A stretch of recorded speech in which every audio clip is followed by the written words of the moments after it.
Welcome to The Explainer. Today, we're diving into the first chapter of J. Daniel Alejo's book, Tending the Garden.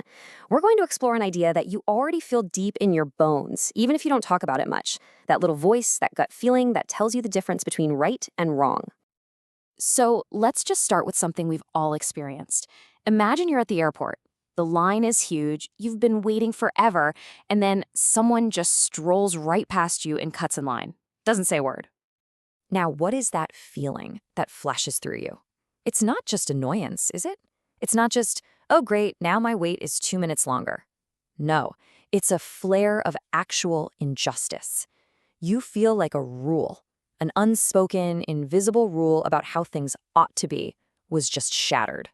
That feeling is what the book calls our moral compass. It's this internal, intuitive sense that just alerts us. It doesn't come from a long, reasoned argument in your head. You don't write out a pros and cons list. You just feel it, instantly. It's like a compass needle that suddenly twitches, pointing to a moral reality. And this is absolutely crucial to understand. There's a world of difference between a preference and a moral violation. Saying, I don't like pineapple on pizza is a preference. It's about your personal taste. But when you see someone kick a dog, you don't say, I don't prefer that. You feel that is wrong.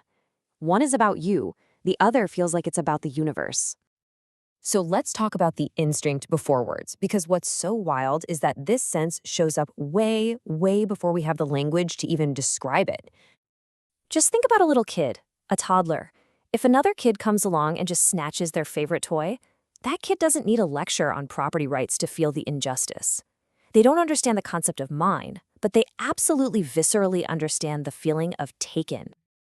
And you see this everywhere with kids. They get angry at hypocrisy.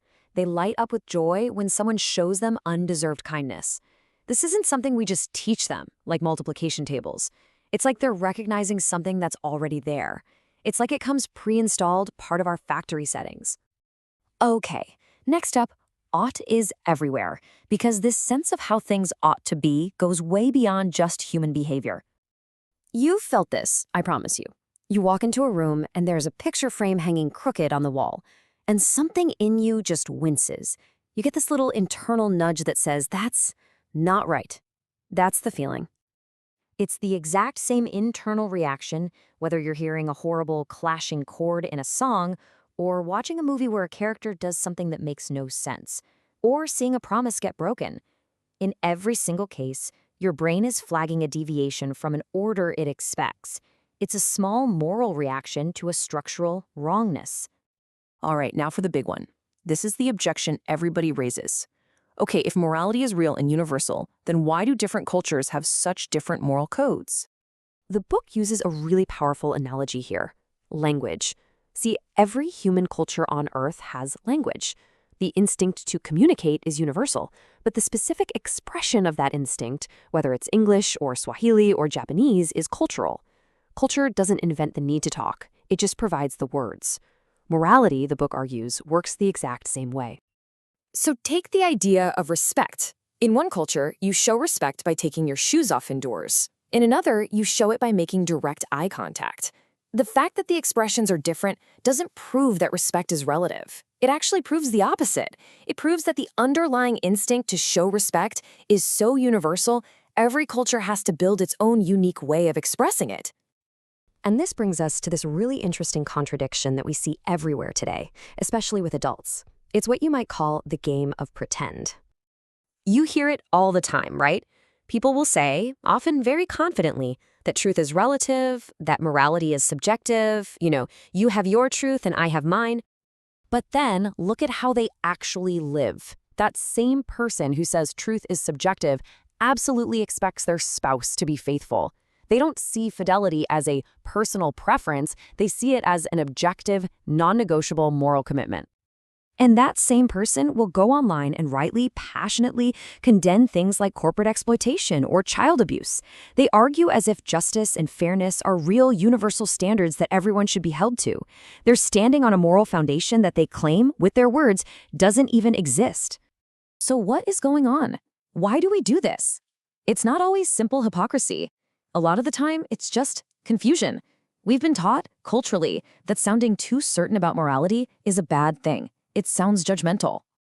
Think about it. We've learned that it's a social mistake to speak with moral certainty. So, we've swapped out the language of truth for the language of preference.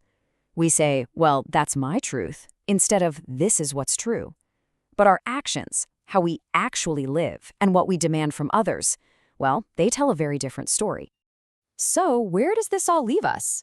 This brings us to our shared starting point, because the goal here isn't to end the conversation, but to figure out where we can all begin it together.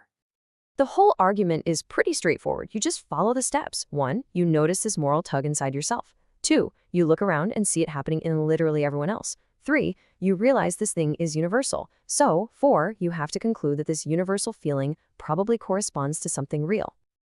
And that's the key. This idea, this whole explainer, isn't meant to be a checkmate in an argument. It's just the opening move on the chessboard. It's about establishing the foundation for a much bigger, more interesting conversation. It's about bringing everyone, whether you're a skeptic, a believer, or somewhere in the middle, to the exact same starting line. We can all stand there and at least agree on this one thing. We all feel this. We all act like right and wrong are real. And that, right there, is the big takeaway. The most important question isn't if we believe in right and wrong. Our day-to-day lives prove that we do. The real question, the one we all have to wrestle with, is why. Why is this feeling, this moral compass, so deeply and universally embedded in every single one of us?